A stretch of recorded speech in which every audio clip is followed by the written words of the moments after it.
Alors, bonjour à vous tous. La séance ordinaire du Conseil d'arrondissement du plateau Mont-Royal du 4 mai 2020 est ouverte. Il est 19h04.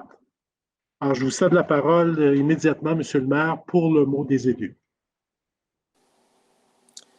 Merci, Monsieur Groux. Donc, bonsoir tout le monde. Bienvenue à cette deuxième séance virtuelle du Conseil d'arrondissement du plateau Mont-Royal. 7 semaines de confinement, ça use le moral. Nous sommes conscients que les résidents du plateau ont besoin de sortir, prendre l'air et un peu de soleil. C'est absolument essentiel pour notre santé mentale et je m'inclus évidemment là-dedans. Je tiens à rappeler que nous sommes encore en confinement, donc les rassemblements sont toujours interdits et on doit en tout temps respecter la distance de 2 mètres. Dans les endroits où c'est plus difficile, je vous encourage à porter un couvre-visage ou un masque artisanal en tissu. J'ai commencé à le faire et je dois vous avouer que ça me rend mal à l'aise de le porter, comme plusieurs probablement d'entre vous, mais je pense que plus les gens le porteront, plus on verra ça comme étant normal. Donc, c'est un outil supplémentaire, hein, ça ne remplace pas les autres mesures, c'est un outil supplémentaire pour se protéger et pour protéger les autres. Dans le quartier le plus dense au Canada, hein, le plateau Mont-Royal, on ne peut pas seulement demander aux gens de rester chez eux et de respecter la distance de 2 mètres. C'est juste impossible sans une réallocation de l'espace public dédié à la marche et au vélo. Et de l'espace, on n'en a pas d'autre de disponible que la rue. Donc, en plus des efforts individuels qui sont demandés aux citoyennes et aux citoyens, l'arrondissement a la responsabilité de vous aider à respecter cette distance de 2 mètres. Nous avons commencé à le faire en installant les premiers corridors sanitaires à Montréal afin de vous permettre d'aller faire vos achats dans les commerces essentiels demeurés ouverts en toute sécurité. C'était une première intervention imparfaite au début, mais nous avons amélioré la méthode pour les suivantes. Nous utilisons maintenant des bollards plutôt que des clôtures de métal. C'est un peu plus joli. Vous nous avez remercié pour les corridors sanitaires et vous nous avez aussi demandé d'aller plus loin. Nous avons testé le week-end dernier l'idée d'agrandir nos parcs locaux sur la rue en créant des rues familiales et actives en bordure de nos parcs. Le concept est simple. On agrandit nos parcs dans la rue en permettant aux citoyens d'accéder à leur domicile en voiture. Seulement les résidents qui habitent à proximité sur la rue, en fait, qui est une rue active et familiale. Donc, la rue n'est pas fermée, complètement comme une rue piétonne, mais la circulation de transit est interdite. Donc, si c'est juste pour passer en voiture, il faut passer sur une autre rue. L'idée a été accueillie très positivement, beaucoup d'enthousiasme sur les médias sociaux par la population, mais il nous reste évidemment à peaufiner le concept pour mieux informer les gens. Nous avons l'intention de poursuivre ce type de rue tous les week-ends de l'été en bordure des parcs Baldwin, Delorimier et Laurier, mais aussi sur quelques rues supplémentaires que nous préciserons dans les prochains jours. Par ailleurs, ce soir, nous adopterons le règlement nous permettant de créer des rues partagées par ordonnance du Conseil d'arrondissement. Donc, selon le ministère des Transports du Québec, une rue partagée prévoit qu'un piéton puisse circuler à l'endroit de son choix, dans tous les sens. Il peut traverser la rue partagée en tout lieu et à tout moment. Le piéton a la priorité. Le conducteur d'un véhicule ou le cycliste doit céder le passage à tout piéton qui circule sur une rue partagée et adapter sa vitesse en conséquence. Donc ça, c'est vraiment texto ce que dit le ministère des Transports. Je me permets d'ajouter que la vitesse sera réduite à 20 km/h sur les rues partagées que nous aménagerons dans le plateau. Nous devrions être à mesure d'annoncer nos premières rues partagées dans le plateau dans les prochains jours. Dans le contexte de la COVID-19, toutes nos demandes d'intervention sur le réseau routier doivent être approuvées par le comité de coordination des mesures d'urgence. Donc, dès que les projets seront approuvés, nous les implanterons. Nous avons une bonne idée des concepts, des rues sur lesquelles nous voulons les implanter.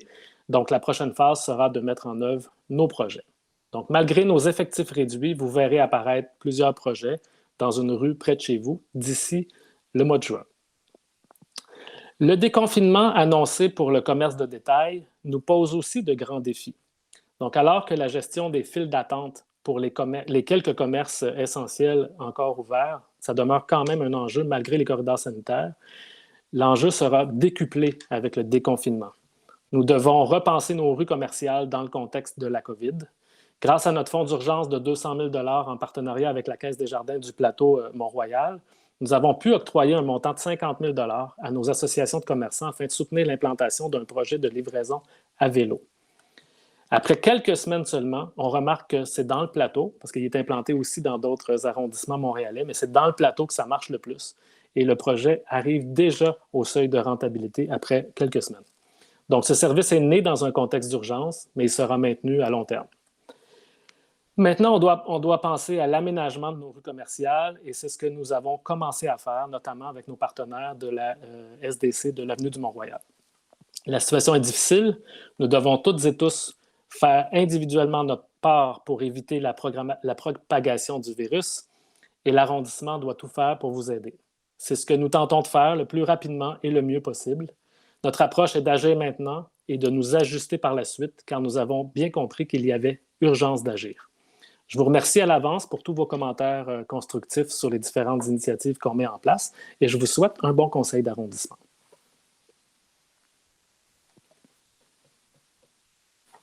Donc, oui.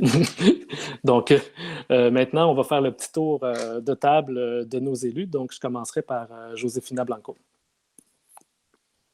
Oui, bonsoir, merci. Bonjour à vous tous et toutes. Moi, j'avais quelques dossiers dont je voulais vous parler ce soir. Le premier dossier concerne les fonds locaux d'urgence que nous avons adoptés depuis les derniers mois. Donc, je vais vous faire un petit rappel. Ce sont des fonds qu'on a pu mettre en place en concertation avec la Caisse des Jardins du Plateau Mont-Royal qui a contribué avec 100 000 $, l'arrondissement du Plateau Mont-Royal avec une autre 100 000 $ et tout récemment le bureau de la députée Ruba Gassal avec 50 000 $. Donc, je tenais à vous faire cette mise à jour. À date, nous avons octroyé des fonds pour un total de 86 000 $ à presque une vingtaine d'organismes de notre territoire qui travaillent en sécurité alimentaire, en hébergement pour des femmes ou des personnes en situation de vulnérabilité. Nous avons pu bonifier la présence d'intervenants, des travailleurs de proximité qui vont évidemment donner des soutiens psychosociaux à des personnes en situation d'itinérance, entre autres. En sécurité alimentaire, notamment, on pourrait parler de la préparation des repas, de la distribution des paniers hebdomadaires qui font plusieurs organismes, des popotes roulants, etc. Donc, tout d'abord, je tiens à remercier tous ces organismes pour leur rapidité, pour adapter des services, pour bonifier les services et continuer à soutenir notre population dans des situations très difficiles dues à cette crise. Donc, le comité va continuer à siéger, à se rencontrer comme on le fait à chaque semaine. On est à la 7e semaine, mais je tenais à vous nommer ces organismes-là parce que je pense qu'on doit les remercier. Et ces organismes sont les Restos Plateau, Mission communautaire Mylam, Centre d'aide à la famille, Auberge Madeleine, YMCA du Québec, Centropole Roulant, Foyer du Monde, La Porte Ouverte, Racine Croisée, St. John's Lutheran Church Food Bank avec Solidarité, Milton Park, Centre communautaire Vertical Restauration, Partage et Solidarité, la Maison des Amis du Plateau Mont-Royal, les habitations du réseau de l'Académie, la Société des Saint-Vincent de Paul de Montréal, Conférence Saint-Jean-Baptiste, Conférence du Plateau, l'Association des Entraides Les Chenons, Atelier d'éducation populaire du Plateau et la Corporation Félix Hubert d'RL, Maison des RL. Et bien sûr, vous pouvez toujours faire les suivis des organismes qui soutiennent dans la page de l'arrondissement du Plateau Mont-Royal. Je tiens aussi à remercier les comités de sélection qui se rencontrent à chaque semaine. Patricia Sarrazin-Sullivan, présidente du conseil d'administration de la Caisse des Jardins du Plateau Mont-Royal, Andréane Côté, conseillère de vie associative de Desjardins, Julien Desjardins du bureau de Ruba Gassal, Marie-Josée Fréchette, conseillère de planification et développement de Centraide, Marie-André Leblanc, organisatrice communautaire du SUS, du Centre-Sud de l'île de Montréal, Elisabeth Sabourin de l'arrondissement du Plateau Mont-Royal, chef de section par intérim en développement social, et Claudia Coulomb, agent de développement de la section développement social et expertise. Je vous rappelle également que l'arrondissement a contribué au fonds de Centraide avec 100 000 $. Et je vous invite à aller consulter aussi les organismes du plateau Mont-Royal qui sont soutenus par Centraide. Bien sûr, c'est les organismes du plateau Mont-Royal, mais ainsi la totalité d'organismes qui sont soutenus par Centraide. Donc, ça, c'était le premier dossier. Donc, je souhaitais vous faire un topo. Le deuxième dossier concerne la consultation du parc des Compagnons de Saint-Laurent. Vous le savez, on aurait souhaité faire ces consultations en personne, comme c'était prévu. La crise est arrivée, mais nos équipes ont travaillé pour réadapter et pouvoir quand même aller vous consulter. Ça fait à peu près une semaine, 10 jours, nous avons lancé notre premier sondage qui concerne à aller chercher votre opinion, qui cherche à aller chercher votre opinion sur les habitudes de fréquentation du parc et son aménagement actuel. Il va y avoir 3 autres sondages qui s'en viennent dans les semaines à venir concernant l'aménagement de l'espace et le mobilier urbain, les équipements multigénérationnels et les activités. Et un dernier sondage concernant les vertissements, éclairage et sentiers. Si, une fois fini tous ces sondages, on va ramasser toutes vos opinions. Si c'est possible, on aimerait pouvoir avoir une dernière rencontre, consultation en personne. Si ce n'est pas possible, on va faire un rapport qui va faire un résumé de toutes les opinions qui ont été récoltées, ramassées suite à tous ces sondages. Ceci va nous permettre de voir notre alignement pour les actions à poser pour 2021 pour les parcs des compagnons. Les derniers dossiers dont je voulais vous parler concernent les dossiers 30.01, notre parc Laurier. On vient d'adhérer au programme sportif extérieur de la Ville de Montréal 2019-2021 et autoriser le dépôt d'une demande de financement pour ces projets qui visent à réaménager les terrains de soccer. Au départ, on allait, en 2019, on allait les réaménager en surface synthétique. Suite à des nouvelles réflexions avec nos services, l'ensemble du caucus du plateau Mont-Royal, et en prenant en compte, bien évidemment, en prenant en considération, évidemment, de considérations écologiques, nous avons décidé, au lieu d'aller vers une surface synthétique, aller vers une surface naturelle. Donc, voilà, on va redéposer pour que la surface puisse être réaménagée en gazon naturel pour avoir la mise en place de l'éclairage aussi du sentier et avoir un nouveau revêtement de ces sentiers, l'installation de nouveaux gradins et l'ajout de mobilier, un fontaine à boire. Vous le savez que dorénavant, à chaque fois que c'est possible, c'est dans les orientations de donner l'accès à l'eau pour éviter la consommation innécessaire avec des bouteilles à plastique. Et quand, évidemment, c'est possible aussi, planter de plus en plus d'arbres. La aide financière maximale est recalculée à 1,5 million. Donc, pour ce soir, ce sont les dossiers dont je souhaitais vous parler. Si jamais vous voulez plus d'informations, vous pouvez toujours me contacter. Merci beaucoup et bon conseil.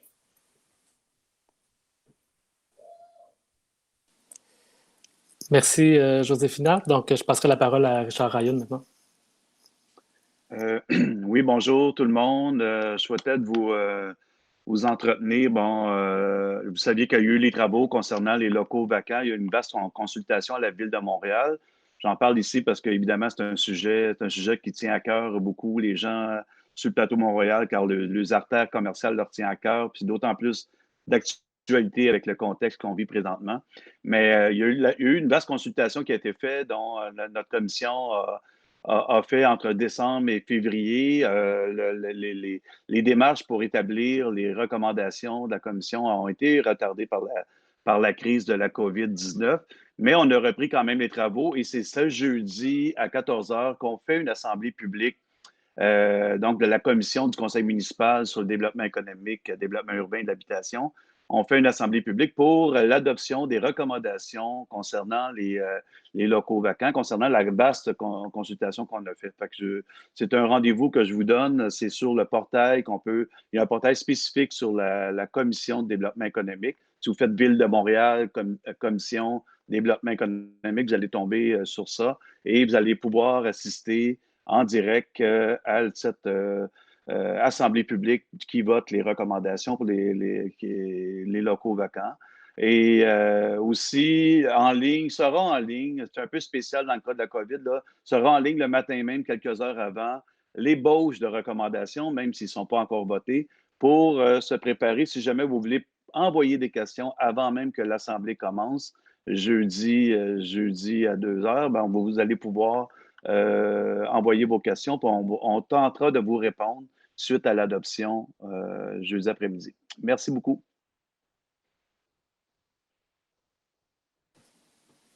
Merci, Richard. Donc, je passerai la parole à Marie-Claude maintenant. Oui, merci, Monsieur le maire. Alors, tout d'abord, j'aimerais vous parler du bureau des permis de l'arrondissement du plateau Mont-Royal. D'ailleurs, je voudrais féliciter tous les gens qui travaillent à la division de l'urbanisme qui ont fait un travail exceptionnel. Le bureau a fonctionné pleinement, à pleine capacité au cours de ces 8 dernières semaines de confinement. D'ailleurs, je suis assez fière d'annoncer ce soir que le plateau Mont-Royal est de tous les arrondissements de l'île de Montréal, celui qui a le mieux performé pour traiter les demandes en ligne. Donc, également, le CCU a continué de siéger de façon très assidue. On a traité tous les dossiers. On a même fait des séances spéciales pour être sûr que tous les dossiers soient traités au fur et à mesure. Alors, donc, toujours pour faciliter les gens, parce que c'est sûr qu'un jour, ce déconfinement-là, on va finir par en sortir et on ne veut pas qu'il y ait un gros retard dans la gestion des permis et dans le traitement des permis, devrais-je dire. Alors, notre bureau des permis va rouvrir à compter du 11 mai. Mais bien sûr, dans ce cas-ci, on va prendre les rendez-vous. Donc, ce ne sera plus des 100 rendez-vous. Vous pouvez téléphoner au 311 pour avoir votre rendez-vous. Mais sinon, c'est sûr que la meilleure option, c'est toujours de passer par notre page web et puis faire des demandes en ligne parce que la plupart des demandes de permis peuvent être faites à travers notre page sur la page de l'arrondissement du plateau Mont-Royal. Donc, c'est sûr que c'est plus sécuritaire. Mais comme on dit, si pour X raison, vous devez vous déplacer, prenez un rendez-vous en téléphonant au 311.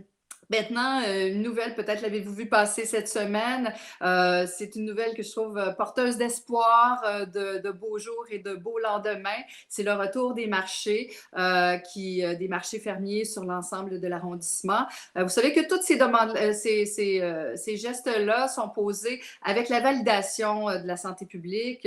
On ne prend pas de risque avec la santé des résidents du plateau Mont-Royal. Donc, on va vous présenter une version de nos marchés, une version avec la distanciation physique. Et puis, c'est le marché fermier, c'est celui qui est le plus hâtif, c'est celui qui est présenté à côté du métro Laurier, 2 jours par semaine. Habituellement, c'est le jeudi et le dimanche.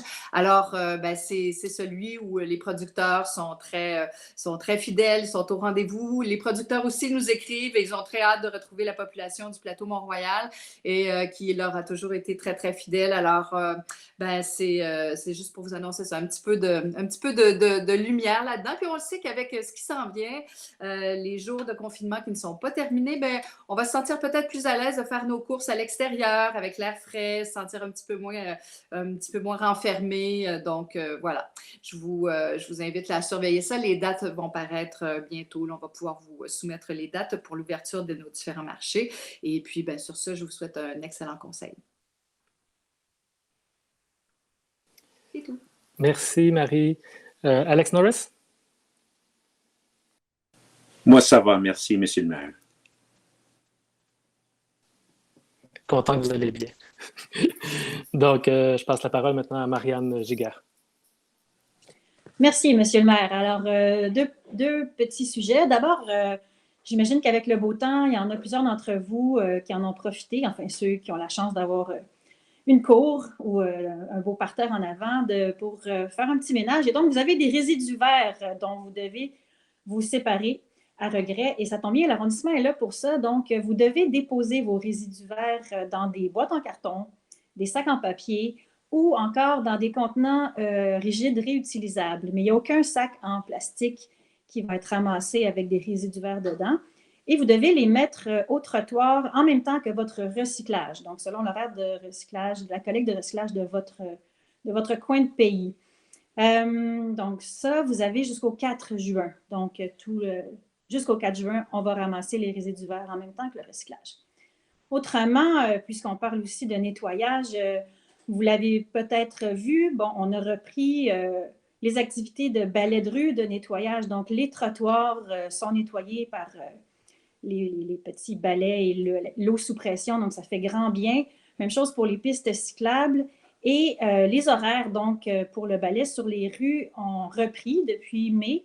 Donc, il faut penser à déplacer votre voiture pour que le balai de rue puisse passer et qu'on ait enfin des rues qui sont propres. Là, on le voit, on l'a vu tout le mois d'avril, quand dès qu'il y a un peu de vent, ça soulève des tourbillons d'une poussière très fine et certainement pas très bonne pour la santé. Donc, c'est vraiment nécessaire de pouvoir laver la ville, de pouvoir laver les rues. Et on a d'ailleurs, au courant de l'hiver, travaillé à optimiser les horaires de balai de rue. C'est donc des horaires qui sont revus périodiquement. Et donc, quand on dit optimiser, ce qu'on veut dire, c'est on va être plus efficace, on va être plus rapide et donc on va certainement peut-être même sauver un peu de sous en bout de ligne. Donc, c'est important d'être attentif sur votre rue. Peut-être que les bons vieux horaires habituels ont été modifiés, mais c'est pour notre bien collectif à tous. Donc, soyez attentifs à ça. Puis, c'est ça. Allez déplacer votre voiture ou si vous ne pouvez pas le faire, demandez à quelqu'un de le faire pour vous. C'est très apprécié par tout le monde. Voilà. Merci beaucoup. Donc, on a fait le tour du mot des élus. Alors, nous allons poursuivre avec l'ordre du jour à l'article 10.02. Adoption de l'ordre du jour de la séance ordinaire du Conseil d'arrondissement du 4 mai 2020. Donc, je propose, appuyé par Alex Norris, d'adopter l'ordre du jour de la séance ordinaire du Conseil d'arrondissement du 4 mai 2020. Adopter l'article 10.03. Adoption des procès-verbaux des séances ordinaires et extraordinaires du Conseil d'arrondissement tenues respectivement les 6 et 22 avril 2020. Donc, je propose, appuyé par Alex Norris, d'adopter la proposition telle que déposée. Adopter l'article 10.04, période de questions et requêtes du public. Alors, la période des questions en ligne est maintenant ouverte. Alors, je vous laisse aller, Monsieur le maire, avec la première question. Merci. Donc, là, je vais les prendre. Elles sont numérotées dans un courriel que j'ai. Donc, je vais faire la lecture comme on a procédé la dernière fois. Là. Donc, je vais faire la lecture complète de la question et ensuite, on verra lequel des élus va répondre. D'entrée de jeu, j'ai eu le temps de prendre connaissance de des premières questions. Beaucoup de questions portent sur notre règlement adopté sur la question de subdivision, agrandissement des logements. Donc, je me permets de faire une mise en contexte et d'expliquer aux gens qui nous ont écrit que nous ne sommes pas en ce moment à la séance d'information publique sur le projet de règlement. Cette séance-là va avoir lieu. Donc, on a eu une première étape d'avis de motion qui rend le règlement applicable, évidemment. Et on attend les directives du ministère des Affaires municipales et de l'Habitation qui vont nous permettre de relancer les processus d'information et de consultation publique. Pour l'instant, on n'est pas autorisé à les faire, mais dès qu'on va avoir l'autorisation de le faire de manière virtuelle, s'il le faut, on va le faire. Donc, on prévoit déjà d'avoir une page, on se prépare à cela, donc on prévoit déjà d'avoir une page web qui va donner de l'information plus détaillée sur le projet de règlement et qui va permettre aux gens de poser, aux professionnels et aux citoyens, de poser des questions directement aux professionnels de l'arrondissement et éventuellement de nous faire part de propositions, recommandations, propositions de modification, etc. Donc, un avis de motion, c'est une première version. Ensuite, on a une période d'échange avec les citoyens et on aura l'adoption du règlement par la suite, qui sera le règlement final qu'on adoptera. Je vous rappelle que, en tout cas, moi, depuis que je suis élu, donc depuis la mi-octobre, à chaque semaine, on se fait contacter pour nous faire raconter des histoires de locataires évincés de leur logement, parce que des propriétaires, sous prétexte de faire des travaux d'agrandissement ou de subdivision, se présentent à la régie du logement pour avoir une autorisation d'évincer les locataires. Les locataires n'ont aucun recours si le propriétaire a un permis de l'arrondissement qui prévoit de subdiviser ou d'agrandir le logement, même s'il ne fait pas les travaux. Donc, on a eu, en tout cas, au cours des derniers mois, en conseil d'arrondissement, des dizaines et des dizaines de citoyens qui sont venus nous dire « ça ne fait pas de sens que l'arrondissement émette des permis qui sont la clé pour que le propriétaire puisse évincer le locataire. » Et nous, on a voulu agir sur cette question-là et on a adopté le règlement. Je dois vous dire qu'on l'a adopté à l'unanimité. Il a été recommandé unanimement par le comité conseil de l'urbanisme, sur lequel siègent aussi des architectes. Et donc, on est assez fiers de ce projet de règlement-là, qui peut-être qui est imparfait, et là, on va avoir l'occasion du processus d'information et de consultation publique pour l'améliorer au besoin, mais notre objectif était vraiment de protéger les locataires. Donc, on a fait l'interdiction de plein droit de subdiviser ou d'agrandir un logement pour tous les édifices à logement du plateau, à l'exception des duplex et des triplex. Nous, on a documenté, on a fait nos études internes. Le comité logement du plateau a fait des études qui confirment les nôtres, à l'effet que c'est vrai que la plupart des interventions, souvent sous des prétextes douteux, sont faites dans des immeubles à logement plus grands que des duplex ou des triplex, souvent par des entreprises qui en font un modèle d'affaires. Mais nous, dans nos règlements, on ne peut pas cibler le public. On doit avoir les mêmes règlements pour tout le monde. Et la façon qu'on a trouvée pour permettre aux propriétaires occupants qui sont davantage des propriétaires de duplex et de triplex que d'immeubles à revenus plus importants, c'était d'exclure les duplex et les triplex de notre projet de règlement à ce stade-ci. Et à ce stade-ci, on a des commentaires qui nous disent que on ne devrait pas faire ça parce que c'est vraiment abusif d'empêcher les gens de faire ce qu'ils veulent. Et on a des commentaires qui nous disent pourquoi vous ne l'interdisez pas autant pour les duplex et les triplex pour tous les bâtiments. Donc, on a les deux rétroactions jusqu'à maintenant. Et je ne voudrais pas que la séance du conseil d'arrondissement ce soir remplace la séance d'information, mais on va quand même prendre quelques questions. Habituellement, on en prend 3 sur un même sujet là, pour essayer de répondre en partie, mais je voulais au moins que les gens comprennent le contexte dans lequel on a adopté ce règlement-là. Je vous rappelle qu'on l'a fait en conseil spécial. On voulait agir le plus rapidement possible. Pendant 2 conseils d'arrondissement de suite, j'ai dit que nous allions agir dès que nous allions être prêts. Et dès que nous avons été prêts, on a agi en conseil d'arrondissement spécial. On a émis un communiqué de presse. On a fait des entrevues médias, donc il y a eu des articles publiés dans les médias. On a diffusé l'information sur l'infolette de l'arrondissement officiel et les réseaux sociaux. Tous les élus ont diffusé l'information sur les réseaux sociaux parce qu'on était fiers de cette décision-là et en aucun cas, on a agi en catimini. On a agi au grand jour et on a diffusé largement l'information à l'effet qu'on faisait cela. Et dès qu'on aura l'autorisation de faire l'exercice de consultation et de rétroaction avec les citoyens, on va le faire dès que possible. Donc, j'y vais à la première question. C'est mon introduction de la question 1. Donc, bonsoir à toutes et tous. Le comité logement du plateau Mont-Royal s'est réjoui de voir l'arrondissement du plateau Mont-Royal faire un premier pas le mois dernier en vue d'interdire les agrandissements ou les subdivisions de logements pouvant mener à l'éviction de locataires.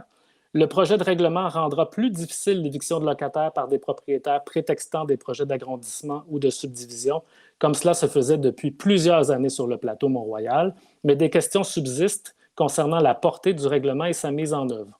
L'absence de restrictions au chapitre des agrandissements dans les duplex et triplex nous inquiète particulièrement. Dans le cas des subdivisions, nous comprenons que l'exception prévue pour le retour au nombre d'unités ou à l'emplacement d'origine suppose qu'on autorise les subdivisions uniquement dans les triplex qui auraient été préalablement convertis en 2+1 ou dans les triplex convertis en cottage. Est-ce exact? Oui. Concernant l'exception en matière de retrait d'espace non habitable, nous aimerions avoir plus de précision. L'idée qu'on puisse subdiviser un logement en retirant un espace non habitable est une porte ouverte à toutes sortes d'abus, d'autant plus que la définition proposée d'espace non habitable est très large. À ce qu'on en comprend, un propriétaire qui souhaiterait convertir un garage en logement pourrait, par exemple, évincer le locataire du logement attenant au garage. Pourquoi avoir prévu cette exception et comment éviter les abus qui risquent de survenir? Merci par avance pour votre réponse.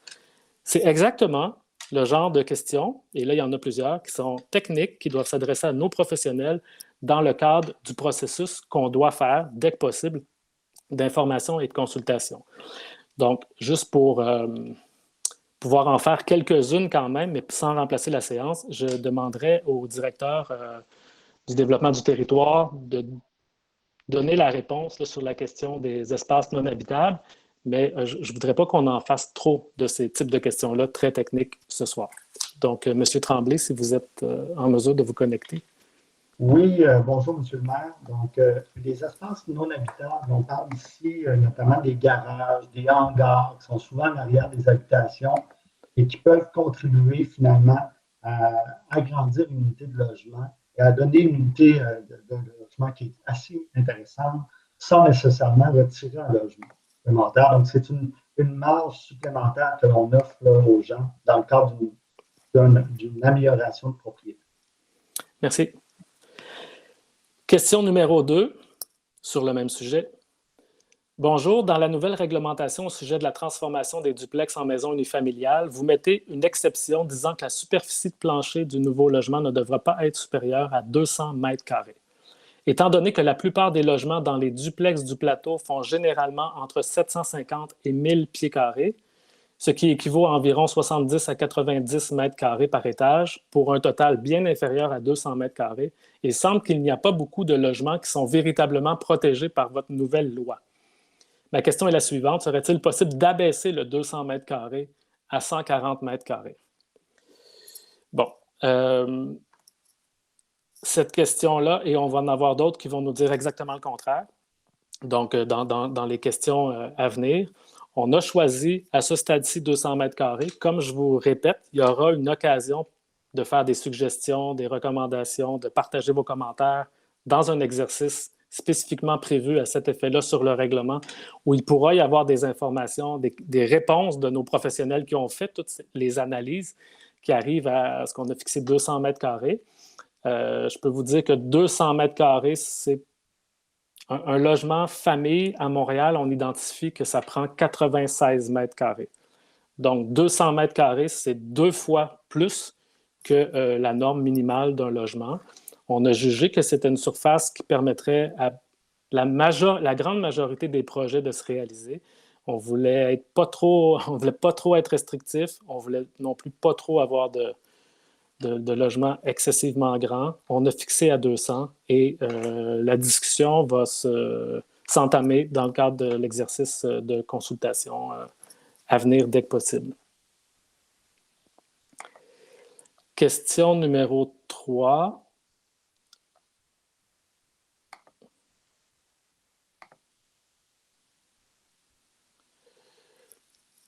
OK, bonjour. Voici 2 questions pour l'arrondissement du Plateau. Merci, Anne-Sophie.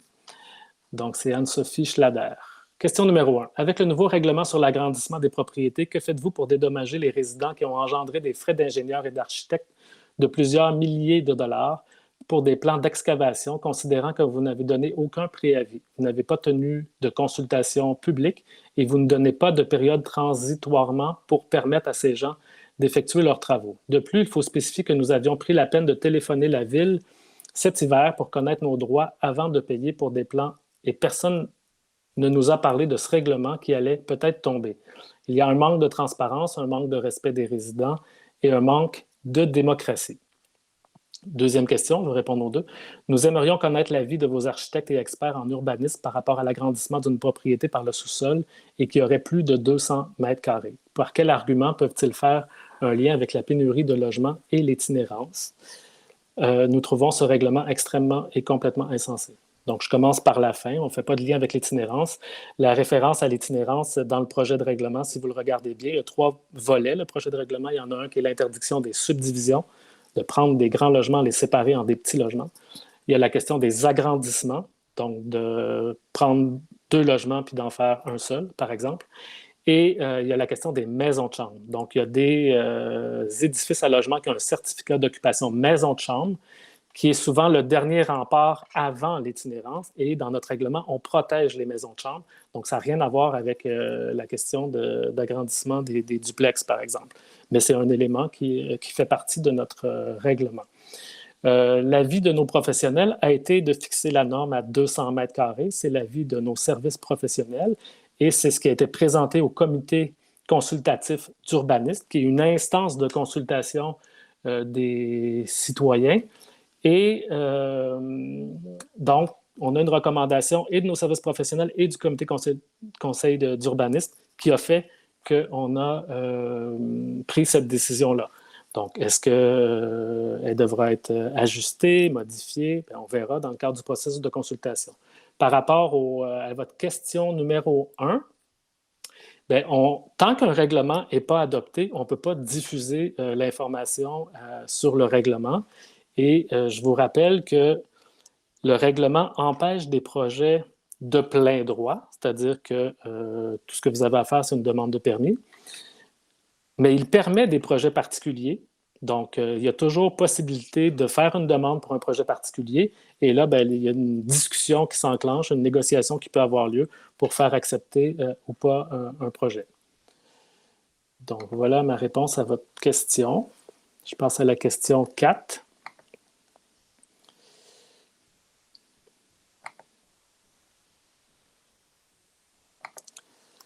Je suis désolé, je dois les ouvrir une par une sur mon ordinateur. Question 4, c'est toujours plus intéressant quand la personne est en face parce qu'on peut interagir. Là, je parle à mon écran de iPad. Bonjour, nous sommes propriétaires d'un quadruplex que nous avons acheté en 2013 dans le but de le transformer en triplex. Notre demande de permis est en suspens et nous aimerions savoir dans combien de temps allons-nous savoir si le projet de loi 01-27787 est accepté ou pas. Depuis juillet 2019, un des logements est vacant pour pouvoir réaliser notre projet et cette perte de revenus nous occupe maintenant que notre rêve est sur pause. Donc, l'avis de motion est adopté, le règlement est en vigueur. Le règlement final va être adopté suite au processus de consultation. Donc, c'est ce que j'ai dit jusqu'à maintenant et ce que je vais continuer de dire. Il y a toujours la possibilité de faire une demande de projet particulier pour avoir une dérogation par rapport au règlement, mais pour l'instant, c'est le règlement qui s'applique. Question numéro 5. Oui, je devrais nommer la personne qui pose la question parce qu'en conseil, habituellement, on le fait. Véronique Morin. Bonjour, nous sommes une famille qui sera bientôt de retour dans notre quartier avec nos 3 jeunes enfants qui reviennent de l'étranger. Nous avons acheté une unifamiliale sur le plateau. Notre projet d'agrandissement en progression depuis janvier, incluant de nombreuses rencontres avec la ville, a été refusé au début avril, à notre grande surprise. Les objectifs de notre agrandissement visaient à accommoder notre famille et éventuellement un 4e enfant. Voici mes questions. Quel est le rationnel derrière la volonté de limiter le nombre de mètres carrés des unifamiliales lorsque l'agrandissement d'une unifamiliale n'a pas d'impact sur le nombre de logements disponibles? Est-ce un effet collatéral qui est souhaité? Sinon, que proposez-vous aux familles nombreuses ou multigénérationnelles? Est-ce que la raison qui motive la limitation en mètres carrés est plus importante que le support aux familles nombreuses installées ou désirant rester sur le plateau? Ensuite, nos plans incluaient une portion sous-sol, atelier de rangement pour les vélos des enfants pour enlever le cabanon sur le terrain et maintenir l'espace vert. Les sous-sols ont de nombreux avantages, augmentant le nombre de pieds carrés qui peuvent servir de rangement, sont souvent très utiles aux familles. Ils n'ont pas d'impact sur le tissu urbain puisqu'ils sont cachés, permettent de maintenir les espaces verts. Est-ce possible de ne pas inclure les sous-sols dans le calcul des pieds carrés d'un agrandissement? Donc, c'est exactement le genre de suggestion qui pourra être faite dans le cadre du processus et que nous pourrions éventuellement décider d'ajuster en fonction des commentaires qu'on va recevoir dans le cadre du processus d'information et de consultation. Par rapport à la place des familles, je dois vous dire que j'ai beaucoup entendu d'histoires de familles qui ont été évincées du plateau. Et là, je comprends qu'il y a aussi des familles qui veulent agrandir leur logement. Nous, on a jugé à ce stade-ci que 200 mètres carrés, ce qui fait 2000 pieds carrés, était une taille raisonnable pour faire de la place à des familles du plateau Mont-Royal. Mais comme j'ai dit depuis le début, c'est le projet de règlement qui est sur la table et dont le processus de consultation va avoir lieu dans les prochaines semaines. On espère le plus tôt possible. Donc ça, c'était la question 5. Je dois trouver la question 6.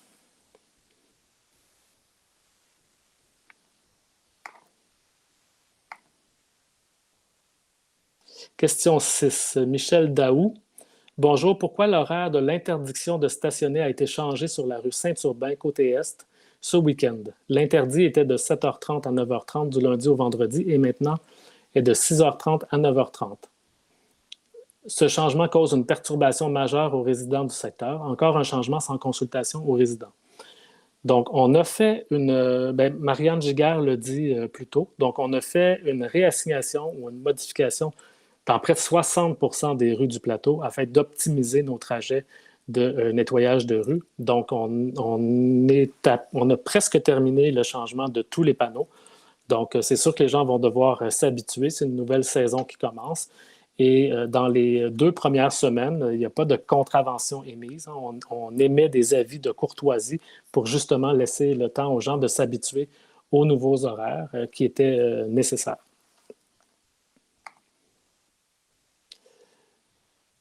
Question numéro 7. Patricia Sarrazin-Sullivan. Bonsoir et merci de nous offrir cette tribune pour vous accompagner dans l'élaboration de nouveaux règlements. Je porte à votre attention les cas ci-contre qui contraignent les propriétaires occupants, nos citoyens, dans l'aménagement de leur lieu de vie. Limite sur la superficie des résidences unifamiliales. La nouvelle proportion limitant à 200 mètres carrés la superficie d'un cottage et celle interdisant déjà une mezzanine sur un cottage semble porter un jugement de valeur sur les modes de vie des citoyens complètement en dehors de la préoccupation de la pénurie du logement. Cette réglementation semble également injustifiée du point de vue de l'aménagement urbain, du bâti. De fait, un cottage et un duplex voisins, en apparence identiques en façade, n'ont pas les mêmes droits d'aménagement en hauteur ou en superficie. Une mezzanine en sous-sol, un sous-sol ou un agrandissement vers l'arrière sont permis dans l'un des 2 cas seulement, peu importe les besoins des propriétaires qui habitent les bâtiments. Il s'agit peut-être d'une famille dont les 2 adultes travaillent à la maison, qui nécessite des bureaux fermés, d'une famille qui doit dépenser de larges sommes pour de nouvelles fondations pieutés et qui souhaite rendre le sous-sol habitable, d'une famille hébergeant des jeunes adultes universitaires sur le marché du travail, d'une maison multigénération, d'une famille reconstituée avec 4 enfants ou 2 semaines, ou tout simplement d'une personne souhaitant plus d'espace sans justification aucune. Qui sommes-nous pour juger de la superficie nécessaire pour vivre la ville? Les citoyens de cet arrondissement sont déjà lourdement taxés au mètre linéaire de services publics si on les compare à d'autres villes en banlieue, et pourtant ils ont la plus faible empreinte carbone. Interdiction de modifier la taille d'un logement. La nouvelle proposition permet la reprise d'un seul logement dans un duplex ou triplex, mais elle interdit la reprise partielle d'un logement. Ce règlement empêche de rendre disponible sur le marché un petit logement pour une personne seule, étudiante ou âgée. Or, les besoins de la famille propriétaire sont souvent inférieurs à une reprise totale. Seuls 200 ou 300 pieds carrés sont nécessaires pour l'ajout d'une chambre ou d'une salle de jeu, par exemple. Également, l'abandon d'un revenu de loyer est impossible financièrement pour certains d'entre eux. Il reste donc à cette famille moins aisée ou portée par des valeurs de frugalité spatiale le choix entre vendre, déménager ou renoncer aux revenus d'espaces non utilisés. Cette situation est exacerbée dans le cas d'un triplex. Dans ce type de bâtiment, les logements sont de plus grande taille. Que faire, par exemple, si seulement une chambre de plus est nécessaire? Donc, l'effort de restreindre les promoteurs et autres propriétaires immobiliers est louable et très justifié dans un contexte de pénurie de logements. Or, ce projet de règlement ratisse tellement large qu'il vient contraindre les mêmes citoyens que nous essayons de charmer pour les maintenir en ville et prévenir leur exode vers la banlieue. Les aménagements réglementaires particuliers au plateau qui n'ont pas été retenus par les autres arrondissements révèlent malheureusement une propension traditionnelle au jugement de valeur, complètement subjectif, voire condescendant et non fondé sur une logique quelconque d'aménagement du bâti. La preuve en est faite par le règlement existant sur les mezzanines. Ce nouveau projet semble imbiber de la même intention. Je souhaite que cette nouvelle administration fasse preuve de créativité, d'inventivité, de bienveillance et accueille avec plaisir les multiples façons de vivre la ville. Pour ses citoyens, ses familles, ses jeunes et moins jeunes. Réaménageons nos sans-aise hôpitaux en logement, construisons des nouveaux immeubles d'habitation, protégeons le parc immobilier, mais ne chassons pas les familles propriétaires et surtout ne les méprisons pas par le biais de nos règlements. Donc, je l'ai dit en introduction, nous, on ne peut pas faire la distinction entre une famille qui a des intentions nobles d'agrandir pour pouvoir permettre d'héberger sa famille et un propriétaire, investisseur, spéculateur, dont le but est d'expulser des locataires pour faire plus d'argent. Donc, on a adopté un règlement. Je comprends les préoccupations qui sont émises jusqu'à maintenant. On pourra en discuter, mais en plus d'avoir une critique, je vous invite aussi à une réflexion sur qu'est-ce que vous proposez pour protéger les familles, parce qu'on veut, sur le plateau, aussi protéger les familles locataires. On veut aussi garder les familles propriétaires et on doit trouver un bon équilibre entre les deux. Question numéro 8. Et là, si on continue un moment, normalement, je ne devrais plus prendre de questions sur le même sujet. Là, donc, je vais essayer de voir si j'en vois sur d'autres sujets, compte tenu que je pense qu'on a bien compris les enjeux exprimés et qu'il va y avoir une séance d'information sur le sujet. Bon, d'ailleurs, c'est une question qui n'est pas sur le même sujet, donc allons-y. Bonjour, Chantal Manta. Bonjour, nous nous sommes déjà adressés au conseil d'arrondissement concernant le projet de construction du 155-159 rue Villeneuve-Ouest. Nous aimerions savoir à quelle étape en est la demande de permis et si les renseignements que nous, les voisins immédiats, avons transmis via infovoisinage.com ont été transmis ou seront transmis au CCU ou s'il reçoit seulement la décision de l'examinateur. Merci d'y répondre durant la période de questions. Donc, là-dessus, je demanderais à M. Tremblay ou Mme Plourde. Monsieur, oui, allez-y, Mme Plourde. Merci, M. M. Effectivement, on a reçu ce projet-là est toujours en traitement du côté de nos services. Les informations qui nous ont été, que les résidents qui ont assisté à la rencontre de voisinage nous ont fait parvenir sont également à l'étude afin de bien équilibrer ce projet-là pour qu'il réponde aux besoins du voisinage et pour proposer le meilleur projet pour l'ensemble de la communauté. Donc, c'est toujours en processus. Merci. Bienvenue. Donc, prochaine question. Madame Carole Daniels, Monsieur le maire, conseiller, tout d'abord, j'espère que vous allez bien tous, pardon, et merci pour votre présence active et soutenante, constante, et en particulier pour les nouveaux règlements en matière de rénovation abusive. Bravo. Au 5994 Esplanade, nous nous portons bien malgré tout.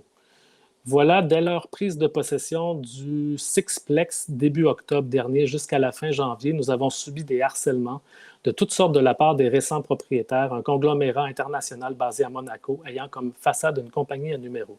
Avec la pandémie, nous avons bénéficié d'une pause salutaire qui a pris fin dès l'annonce du déconfinement dans le secteur de la construction.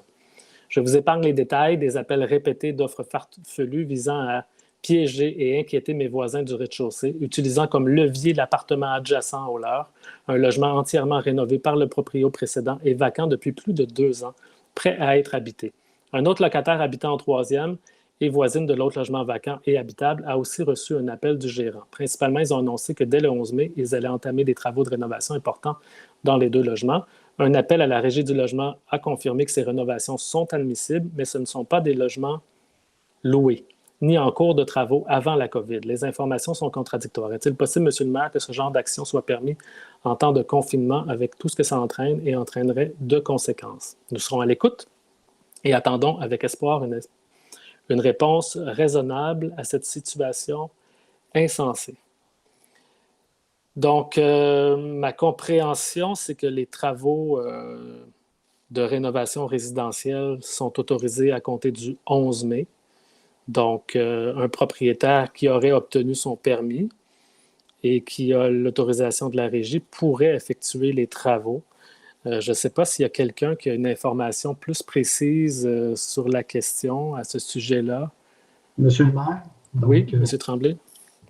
Les travaux sur les bâtiments résidentiels qui ont été autorisés par le gouvernement du Québec en vertu du dernier décret sont seulement pour les unités d'habitation qui sont livrables au 31 juillet prochain. Donc, dans le cas qui concerne la dame, c'est un peu étonnant. Est-ce qu'il n'y a pas eu une annonce qui disait qu'à compter du 11 mai, l'ensemble de la construction résidentielle serait déconfiné si tout va bien d'ici là? Oui, effectivement. Pardonnez-moi, j'avais mal lu la question. Oui, la question parle que le propriétaire les a avertis que le 11 mai, date prévue du déconfinement, les travaux allaient débuter dans leur logement. Oui, effectivement. Ouais. Ouais. Donc, il n'y a rien qui l'interdit. Non. C'est ça.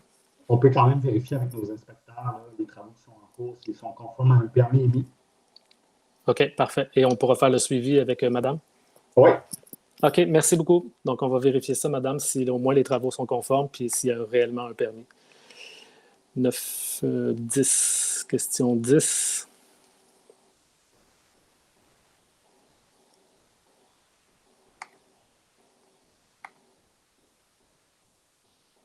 Question 10, Lydia Nino. Bonjour, la question que je veux poser concerne un nouveau règlement pour l'agrandissement des propriétés. Donc, c'est une question qui vise à questionner le 200 mètres. Je pense qu'on y a répondu abondamment. Donc, ça va faire sujet, évidemment, de débat lors de la séance d'information publique. Je n'ai rien à ajouter pour ce soir. Je n'ai pas de question 11, mais j'ai 2 questions 12. Donc, allons-y avec la première question 12. Ralph Freiley, donc faisant référence au nouveau règlement le 19 mars dernier, donc c'est la même question, donc sur le 200 mètres carrés et la question du sous-sol. Donc c'est quelque chose évidemment qu'on pourra discuter dans le processus de consultation.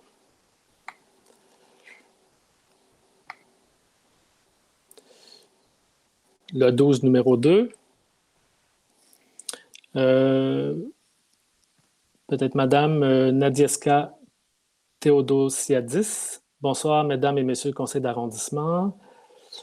Question sur le même règlement, sur la question du 200 mètres carrés. Donc, on a déjà répondu amplement aux questions.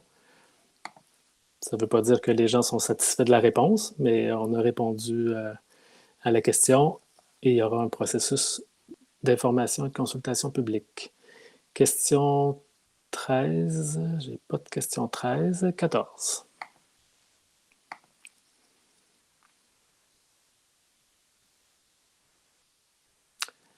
OK, c'était celle-là.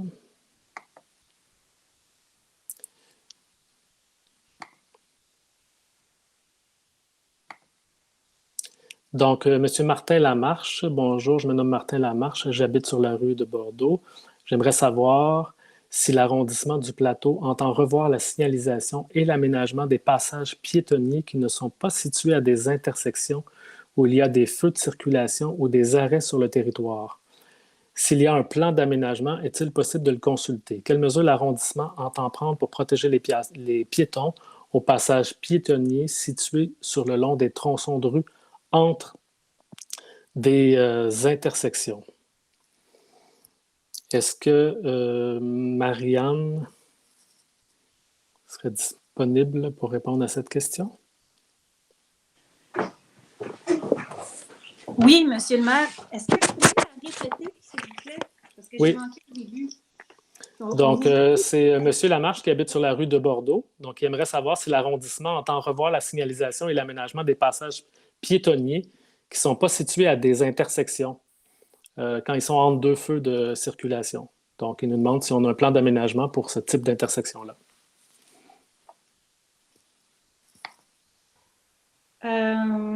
Des passages piétons qui sont situés donc, à mi-tronçon ou à des intersections de feux de circulation. Monsieur le maire, je vous proposerais de Ouais, communiquer... peut-être que M. Tremblay, vous avez mieux compris que moi si on a un plan d'aménagement plus précis que ce qui existe déjà. En fait, ce que je vous proposerais, là, c'est de communiquer avec le citoyen pour préciser la question et je pourrais y répondre. Parfait, on va faire ça. Merci beaucoup. Parfait, merci. Monsieur Thomas Coburn, bonjour, nous habitons un duplex. OK, donc c'est la même question du 200 mètres carrés. Donc, on comprend qu'il y a eu plusieurs personnes qui partagent la même préoccupation. Question 16. Donc, M. Martin Lamarche, donc c'est pas la bonne. OK. Montréal pour tous. Monsieur Pierre Pagé. Bon.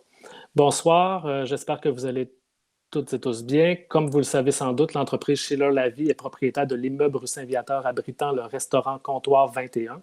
Encore une fois, comme chez De Gaulle et auparavant au coin de Saint-Laurent-Saint-Viateur, il hausse exagérément le loyer. Dans ce cas du Comptoir 21 qui fonctionnait très bien, une hausse du loyer de 1 000 $ par Schiller Lavie les pousse à la porte.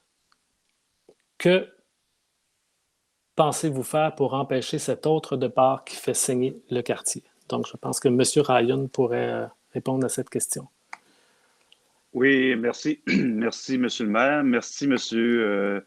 Pagé de Montréal pour tous de nous avoir posé la question. Je pense qu'il y a peut-être eu une erreur. Moi, j'ai été bien mis au fait de futur déménagement de Comptoir 21. Ce n'est pas Schiller Lavie qui est propriétaire de ce bâtiment-là. Mais il n'en demeure pas moins qu'une augmentation exagérée, peut-être. Il faut voir les conditions du bail aussi, mais surtout dans un contexte comme on a aujourd'hui avec la fermeture des commerces de manière temporaire et probablement pour un certain temps. Je pense que c'est sûr que on souhaite qu'il y ait une meilleure collaboration entre propriétaires et locataires commerciaux pour qu'ils puissent pouvoir revenir rapidement. Ceci dit, il y a différentes recommandations, comme j'en faisais part tantôt. Jeudi, je vous invite vraiment à regarder. Il y aura l'adoption des recommandations de la Commission de développement économique, développement urbain et de l'habitation sur toute la question des locaux vacants. Monsieur Rabouin, comme responsable de développement économique à la Ville de Montréal aussi, est en grande préparation pour le plan de relance aussi concernant le commerce aussi. Donc, tout ça, il y a des choses qui vont se faire, qui vont être proposées sur du long terme, d'autres sur du plus court terme. Mais Montréal n'a jamais eu autant à cœur le commerce et la situation est quand même difficile, on en convient. Fait qu'il faut, pas juste pour le Myland, mais aussi pour l'ensemble de plusieurs artères commerciales à Montréal. Alors, je vous invite vraiment à regarder jeudi cette assemblée publique. Merci, M. Pagé. Merci, Richard. Donc, prochaine question de M. Richard Faneuf.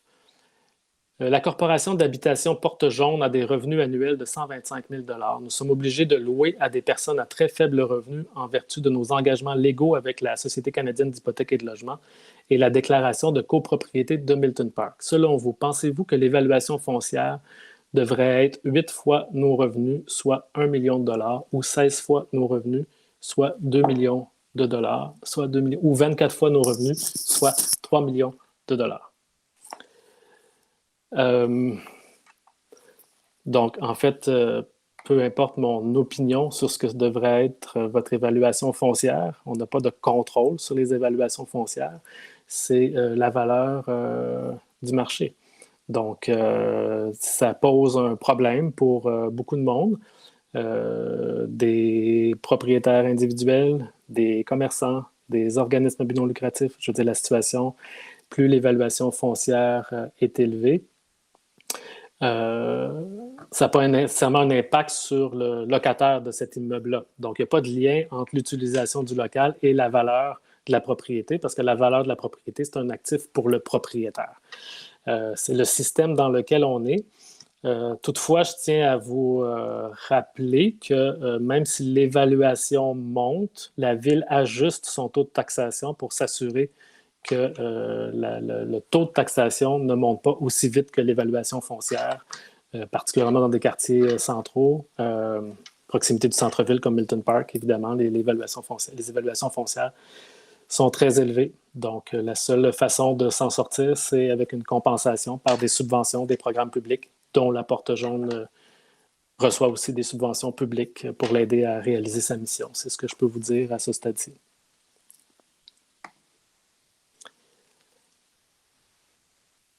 Donc, question de Mme Geneviève Bégin.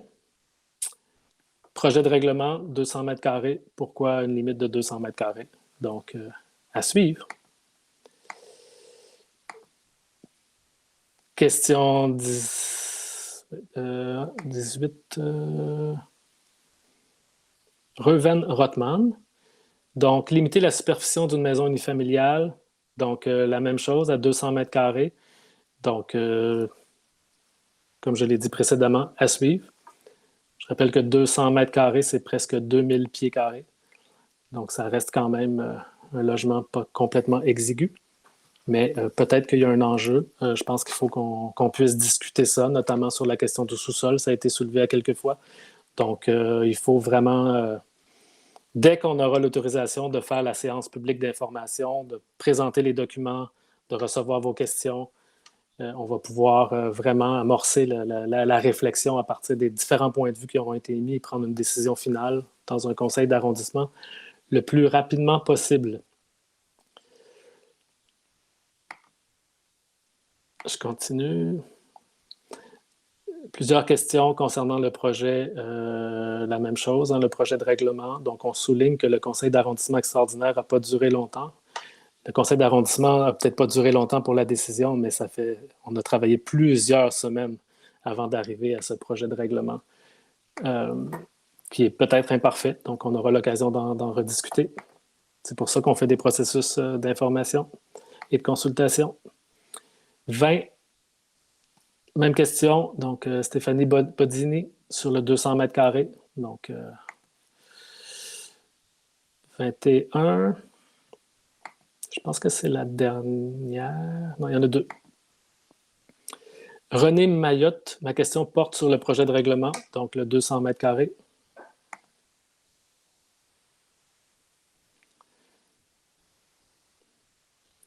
C'est surprenant qu'il y en ait autant parce que si on regarde les données réelles des projets d'agrandissement de 2019, par exemple, des projets qui dépassaient 200 mètres carrés, il y en avait très peu. Donc, il faudra voir si c'est quoi l'état réel de la demande.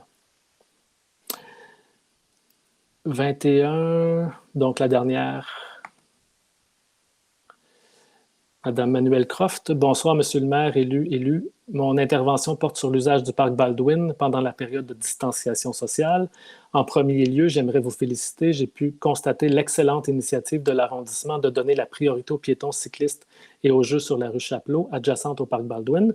C'est une très bonne idée. Du même coup, je souligne la révélation de la place Terrasse Mercure qui nous est apparue avec l'arrivée du printemps. Mes enfants et moi y faisons honneur. Nous apprécions ce nouveau lieu qui offre maintenant plus d'espace, plus de sécurité et favorise du même coup la distanciation sociale.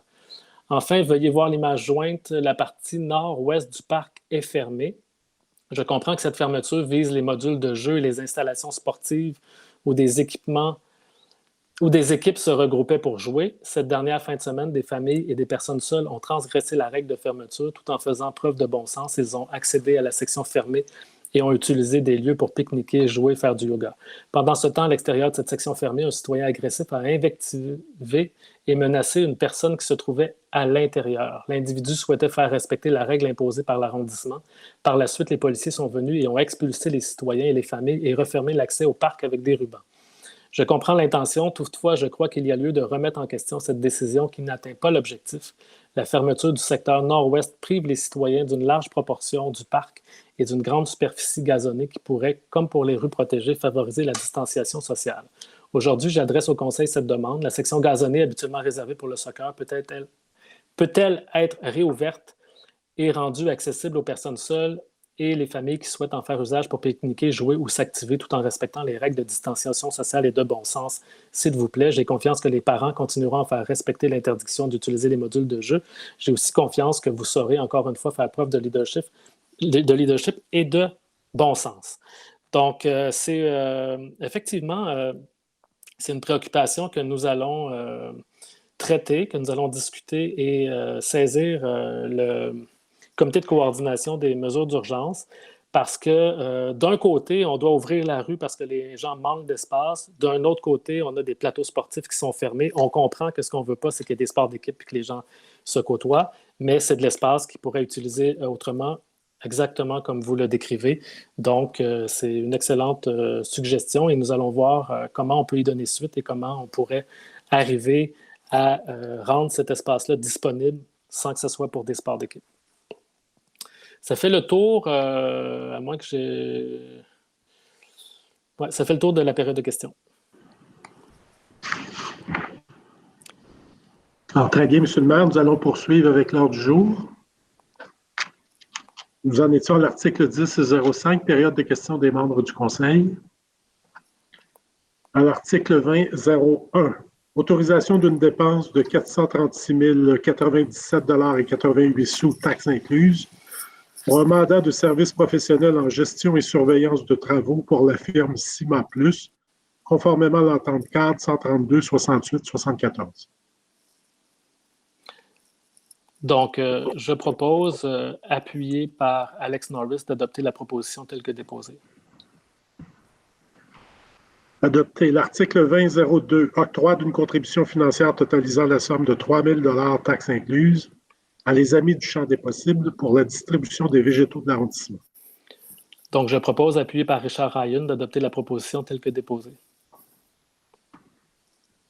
Adopter l'article 30.01, adhésion au programme des installations sportives extérieures 2019-2021 et autorisation du dépôt d'une demande de financement pour le réaménagement du terrain de soccer du parc Sir Wilfrid Laurier, ainsi que la confirmation de la participation de l'arrondissement au financement du projet.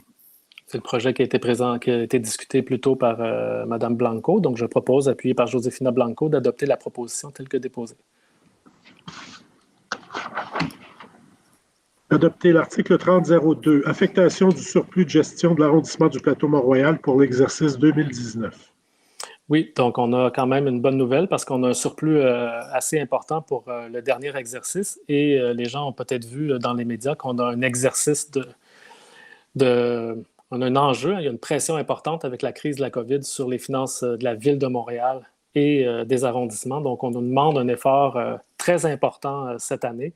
Et on va évidemment, d'un côté, réduire en partie nos dépenses parce qu'on n'a pas le choix. Et on va en partie essayer d'utiliser les surplus qu'on a accumulés grâce à une gestion rigoureuse et prudente dans la dernière année pour essayer le moins possible d'affecter les citoyens et citoyennes du plateau à qui on demande déjà beaucoup d'efforts dans le contexte de la COVID. Donc, je propose, appuyé par Richard Ryan, d'adopter la proposition telle que déposée. Alors, adopter l'article 30.03, dépôt des rapports de délégation de pouvoir aux fonctionnaires et aux employés pour la période du 1er au 31 mars 2020. Donc, je propose, appuyé par Marianne Giguère, d'adopter la proposition telle que déposée. Adopter l'article 40.01, adoption du règlement modifiant le règlement sur la circulation et le stationnement à l'égard du territoire de l'arrondissement du Plateau-Mont-Royal afin d'introduire le pouvoir d'identifier par ordonnance une rue partagée. Donc, on en a parlé plus tôt, là, la rue partagée. Donc, là, c'est une décision du conseil d'arrondissement. Par décision du conseil d'arrondissement, on peut désigner des rues partagées. Comme je l'ai expliqué, à court terme, on doit passer par le comité de coordination des mesures d'urgence de la Ville de Montréal. Mais ça va être un pouvoir qu'on a et qu'on pourra utiliser éventuellement au besoin. Donc, je propose, appuyé par Marianne Giguère, d'adopter la proposition telle que déposée. Adopter l'article 40.02. Adoption du premier projet de résolution en vertu du règlement sur les projets particuliers de construction, de modification ou d'occupation d'un immeuble afin d'autoriser le remplacement du revêtement extérieur de l'édicule nord de la station de Laurier, de métro Laurier, située au 475 avenue Laurier-Est. Donc, je propose, appuyé par Marie Plourde, d'adopter la proposition telle que déposée. Adopter l'article 40.03. Autorisation de la révocation du permis permettant l'installation de cabines téléphoniques ou de postes de téléphone en face du 1310 boulevard Saint-Joseph-Est, suite à l'avis de 30 jours demandant le retrait de ce poste téléphonique envoyé à Bell Canada. Donc, je propose, appuyé par Josefina Blanco, d'adopter la proposition telle que déposée. Adopter l'article 40.04. Approbation des plans conformément au règlement sur les plans d'implantation et d'intégration architecturale pour le projet de construction d'un bâtiment résidentiel de 3 étages et de 2 logements, situé au 3808 avenue Henri-Julien. Donc, je propose, appuyé par Marie Plourde, d'adopter la proposition telle que déposée. Adopter l'article 40.05. Approbation des plans conformément au règlement sur les plans d'implantation et d'intégration architecturale pour le projet de construction d'un immeuble résidentiel de 4 étages avec mezzanine et terrasse au toit, incluant un commerce de 6 logements, situé au 3462 à 3464 Avenue du Parc. Donc, je propose, appuyé par Marie Plourde, d'adopter la proposition telle que déposée. Adopter l'article 5101, nomination de M. Simon Provost-Goupil à titre de nouveau secrétaire d'arrondissement substitut. Donc, je propose, appuyé par Alex Norris, d'adopter la proposition telle que déposée. Adopter l'article 6101, dépôt des comptes rendus des réunions du comité consultatif d'urbanisme tenues les 11 et 25 février, les 10 et 24 mars et le 7 avril 2020. Et le dernier article 7001, levé de la séance. Donc, l'ordre du jour étant épuisé, je propose, appuyé par Richard Ryan, de lever la séance ordinaire du conseil d'arrondissement du 4 mai 2020. Alors, il est 20h14. Merci beaucoup à tous. Merci beaucoup. Bonne soirée. Bonne soirée. Merci tout le monde.